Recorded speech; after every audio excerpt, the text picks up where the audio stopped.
Good morning and thank you for your patience. Today is Thursday, June 3rd, and I have Adelita Cavada with Adelita Cavada Law here with me. My name is Kristen Hetzel and I'm the HR manager for the City of Cibolo. And today kicks off our first in our free business law summer series, Thirsty for Knowledge Thursday. Today, Ms. Cavada is going to talk to us about business bankruptcy. So you as a business, the sole proprietor, and how that can impact, bankruptcy can impact you. So Ms. Cavada, please take it away. Good morning.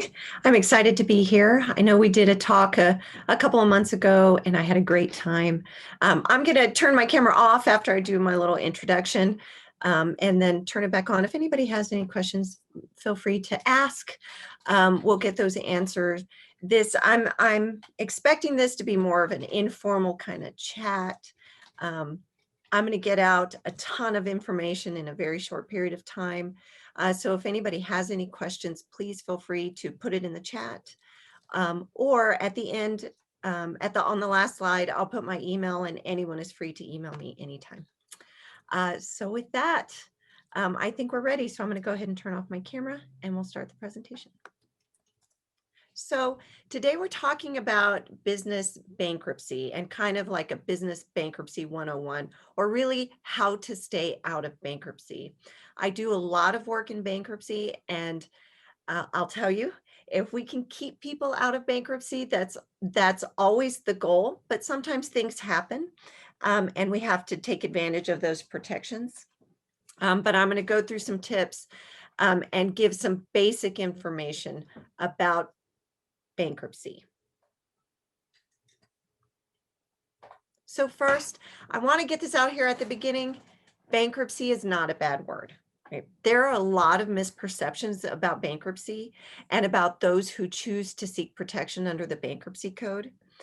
But really, and I get these questions a lot, right? What will my family think? I can't let my family know. Like, is there a way to hide this from them? What are my friends going to think, right? And the question that's most surprising that I really get almost all the time with every client is, what is the bank going to think about me? I've been banking with them for a long time. I've had this account with them for a long time. And I'm going to tell you, the bank doesn't care, right? Lots of people, lots of businesses, lots of entities file for bankruptcy. It's really just part of doing business. No one is going to think badly of you. There might be some misperceptions out there with family and friends, but the bank itself, they don't care, right? It's all part of doing business, right? So what kind of businesses have gone through bankruptcy, if it's not such a bad word? Is there anybody who has gone through it? So all kinds of businesses have gone through bankruptcy. Doctors, lawyers, restaurants, department stores.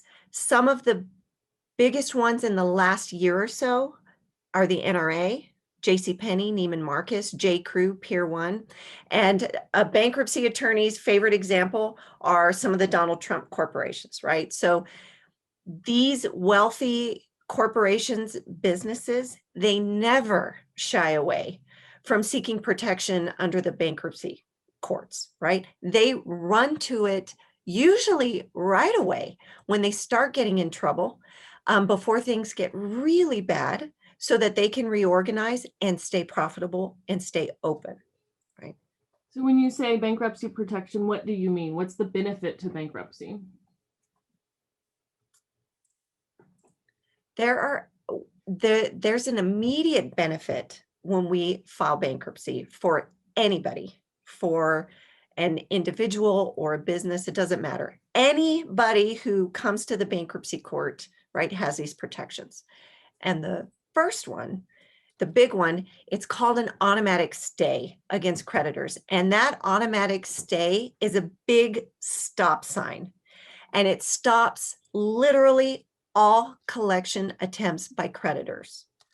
It stops creditor calls. It stops letters from creditors. It'll stop every single kind of a lawsuit. If you're being sued for a credit card debt, or if you're being sued for a car accident, or any kind of lawsuit, stops immediately. If your wages are being garnished for, let's say, student loans or from the IRS, that stops. If your house is up for foreclosure, that stops. If there's a creditor out there coming and looking for your car, or maybe some of the vehicles you use for a business, that stops. This automatic stay also stops the IRS from collecting against you, from garnishing your bank accounts, they'll intercept payments to your business, and it stops the collections on child support arrears, right? You have to keep paying your child support. We always keep paying child support. But if we're behind in child support, it stops that and gives us a chance to come up with a plan. Right?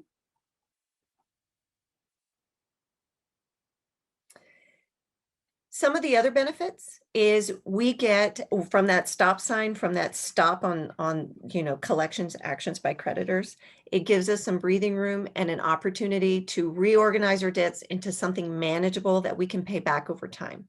In some instances, we can completely wipe out some debts, right? You also get to keep your stuff. Right. So there's this misperception out there, because there's a lot of them when it comes to bankruptcy and when it comes to the law, right? That you're going to lose everything, right? And that's really not the case. Right? In Chapter 13, bankruptcy, which I'll actually focus on here in a little bit, if you're paying some outrageous interest on, say, on a vehicle, you're paying 10, 11, 15%, sometimes 20, 25% on a vehicle, we can actually cram that interest rate down to something reasonable, right? 5 or 6%, right? Instead of all that money that we'd be wasting on, that extra 10, 15% in interest that you're paying. And under all chapters of bankruptcy, we can walk away from secured debts. And my example here is super expensive cars, and surrender them and just wipe out that debt completely and walk away from it.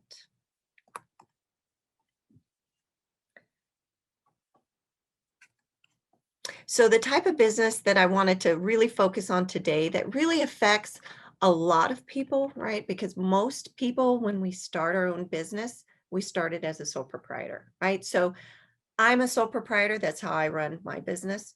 That's how most people run it, right? So your business is really just this alter ego of ourself, right? And so what is a sole proprietor? It's you. There's only one owner. The business itself is considered part of the owner's personal situation and can't be separated from the owner, right? So I call my law practice Adelita Cavada Law, right? I am this business. You can't separate the two, right? There really is no business without you. Corporations, LLCs, and partnerships have other more complicated rules, so we won't really focus on those today. But if you have those, if you run your business as some of those, and you have some questions, seek out an attorney. They're always happy to answer questions. Right? So then how does bankruptcy work anyway? Right? And remember, we're sole proprietors, so this is us as a person running this business, right? So under Chapter 13, we create a plan, and it basically works like a consolidation loan, with you making payments to a trustee who distributes payments to creditors under that plan, right? You never have to deal with creditors directly. That automatic stay, that stop sign, stays in effect the entire time until we're done paying off that plan. They can never contact you. They can never come back and tack on extra interest rates. They can't tack on penalties, right? Because we have a plan usually approved by a judge, right?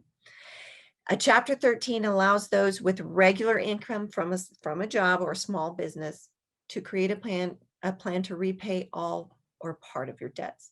Most of the time it's part, right?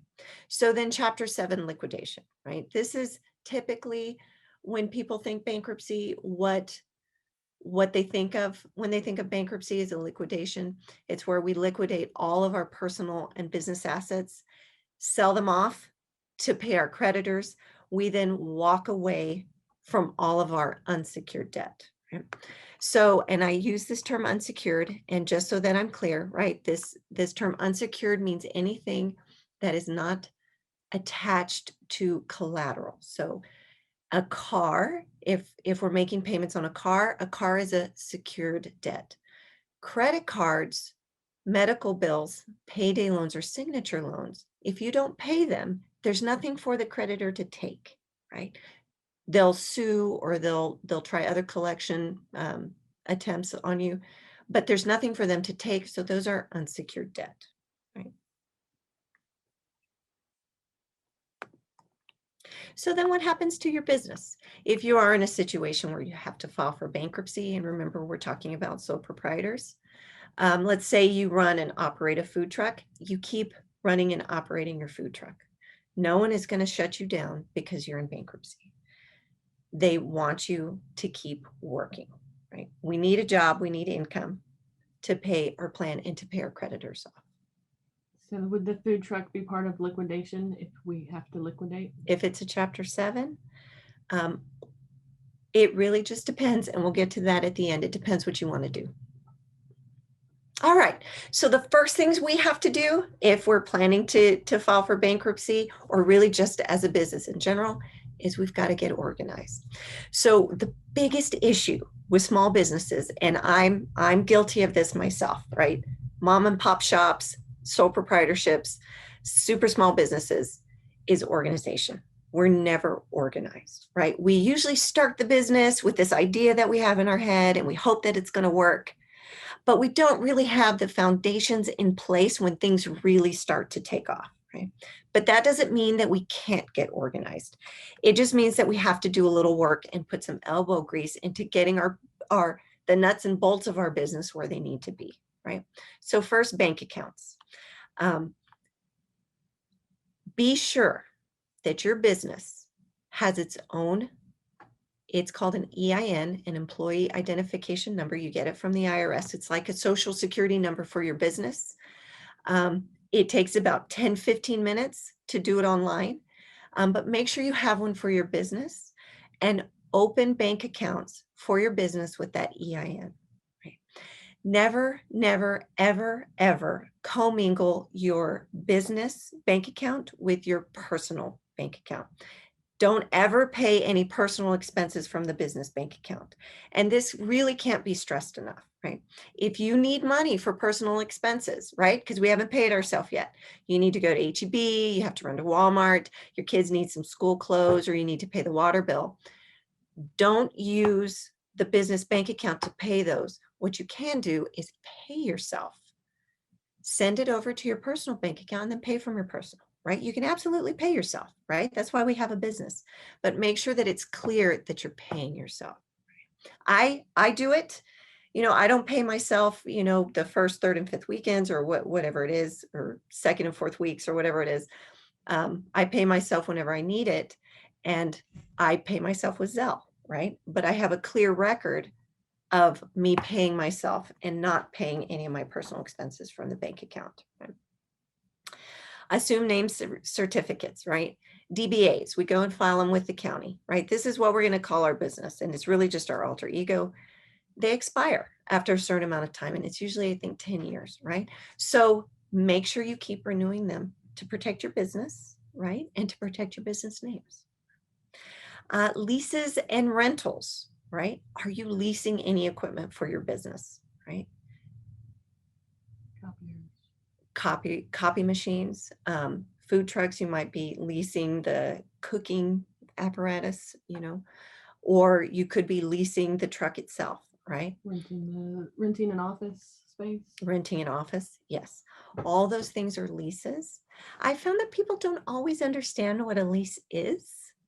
And really, are you paying a rental fee for anything? If you're paying something every month to use it, an office, a truck, a copy machine, stove, a lot somewhere, right? Those are all leases, right? If you're making monthly payments to someone or some company to use their stuff, it's a lease, right? Keep all that together. Know what items in your business are you leasing that you don't really own. Do any of your business creditors have liens on your equipment or your cash?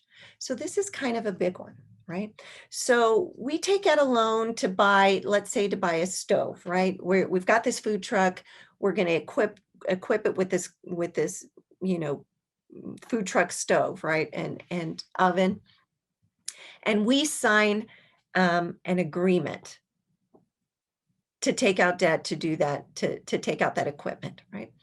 People never quite pay attention, but sometimes those creditors have liens not just on the thing that you're buying, but also the cash that your business is generating, right?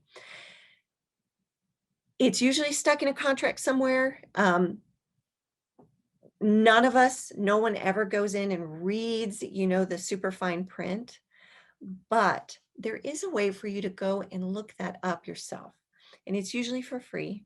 You go to the Texas Secretary of State website and you look for something called a UCC financing statement. That UCC financing statement will be on file with the state of Texas, right? So go run a search and see if any creditor out there has liens on more than just the stuff that you're buying, right? Get a copy, keep it in a file. Next is tax returns, right?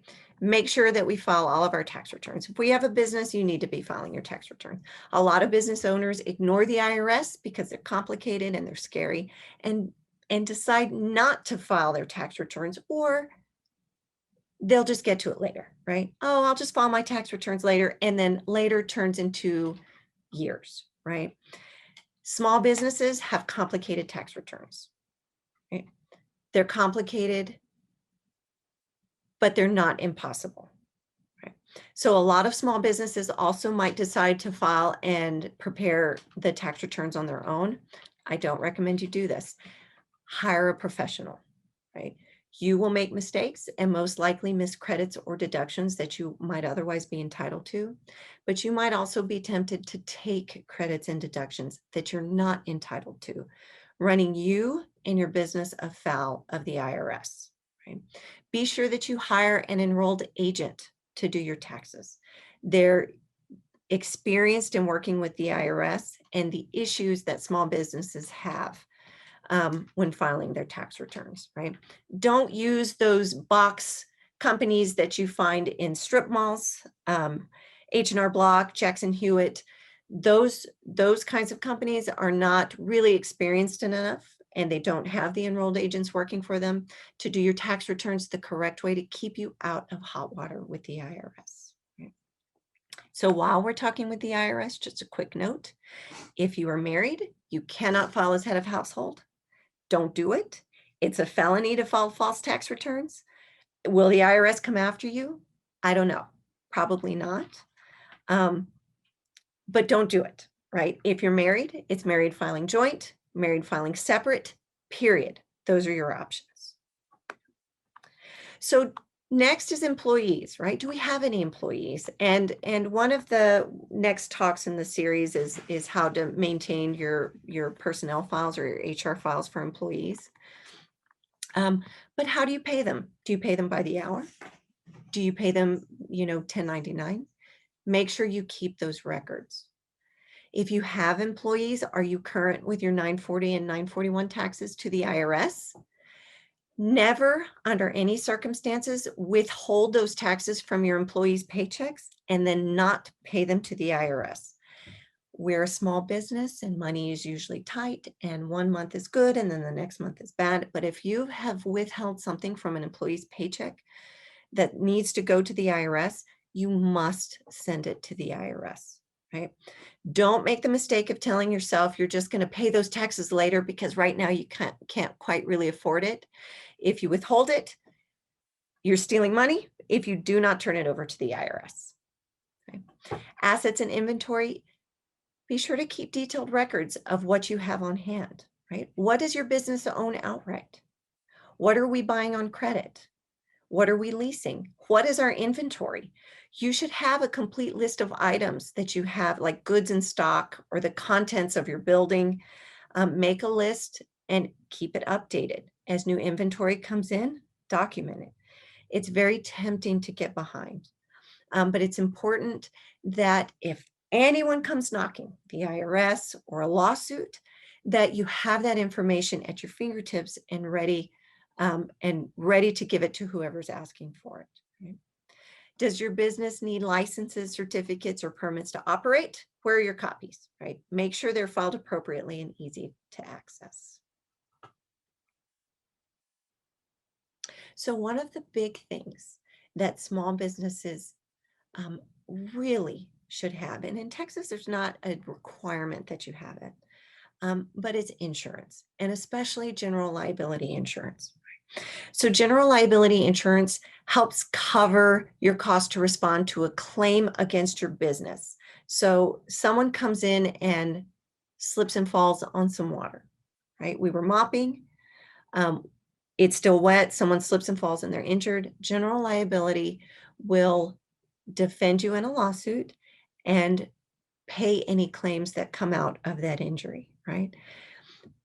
It'll help, for example, repair costs to fix a wall. Like your employee goes into someone's home, right? You have a plumbing business, or you have, you're an electrical contractor or something, and your employee damages something while working in someone's home. Insurance will cover you. Insurance, general liability insurance, will cover the legal cost to defend your business in a lawsuit, and it'll pay out judgments and settlements on your behalf, right? So there was a little restaurant in Corpus, and they had general liability insurance for years, and they let it lapse. And almost immediately, within the next couple of days after that insurance lapsing, somebody tripped and fell over a sidewalk that was not maintained right outside the front door of their business. And so without the general liability insurance, that little restaurant is on the hook to pay all their own legal expenses related to the lawsuit that came out of that, right? So it's important that we keep it. It's important to maintain it. It's a cost of doing business. It's important.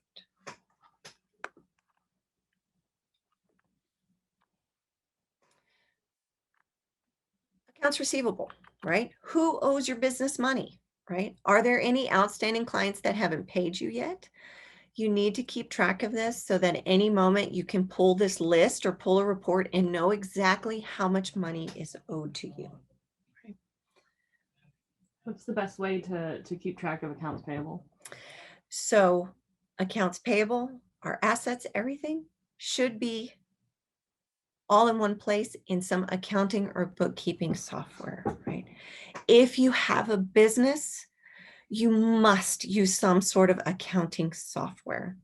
It's setting yourself and your business up to fail if you don't have some formal means of keeping track of the money that comes in and out of your business.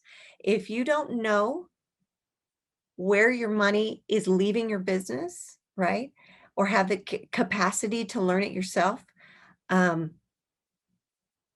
you're missing out on money, right? Or you're paying for things that you don't need to be paying for, right? If you don't know how to use accounting software, I don't, right? It's complicated. I hired a bookkeeper and she keeps track of all my books for me. There's lots of options out there for bookkeeping software. QuickBooks is the one that's kind of the industry standard. Everybody uses it. But there's other companies, there's Xero, FreshBooks, Zoho Books, that all do basically the same thing. They're all generally user-friendly.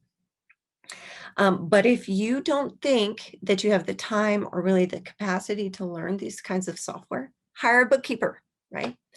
And not your cousin Peggy, right? Not her sister who always does her own taxes, right? Get a bookkeeper who knows how to use the software. So your business hits a slump, right? Now what, right? We need a little bit of help. We need to reorganize our debts. We need a pause, right? We need that automatic stay. We need to stop so that we can reorganize and keep our business running, right? You can keep your business and be in a Chapter 13 bankruptcy. If you anticipate your business rebounding, You just need time to deal with creditors in the interim and reorganize your debt before lawsuits come. And with lawsuits come enforcement of judgments, right? And they can come seize things, right, from you. And there goes our business, right? But in a Chapter 13, you get to keep your valuable assets, right? You get to keep your house, you get to keep your business, right? Because the business is what allows us to propose a plan to repay our creditors over time. Chapter 13 and Chapter 7 are very different, but they both have trustees appointed to them. But in that Chapter 13, you get to keep your business assets so that you can continue to work and make money. Right? So let's say, right, this isn't working out. You want to close the business, you want to shut it down, or you want to go do something else completely, right? Maybe our great business idea was not a great business idea. Restaurants at the beginning of COVID and through the first half really took a hit. A lot of small businesses closed, a lot of mom and pop shops closed, right? Because they didn't have any business and people decided it was just time to move on and do something else, right? A lot of people decided that they wanted a job that was actually more secure, right? So actually headed out to get regular jobs at brick and mortar kind of places, right? And a lot of government jobs, right? So if you want to just shut down the business and do something else, right, with some caveats and requirements, Chapter 7 in that case would be a good bet for you to turn over those business assets to a trustee, liquidate, let the trustee liquidate, and then you walk away from all of those unsecured debts. If, let's say, you know, you were running a little trucking business and you were leasing some trucks, you reject those leases, give the trucks back to that company, and you walk away, right? If you were buying, let's say, a van, you were in a transport you had a transport business, like an adult daycare or something, right? And we were buying some vans for this adult daycare.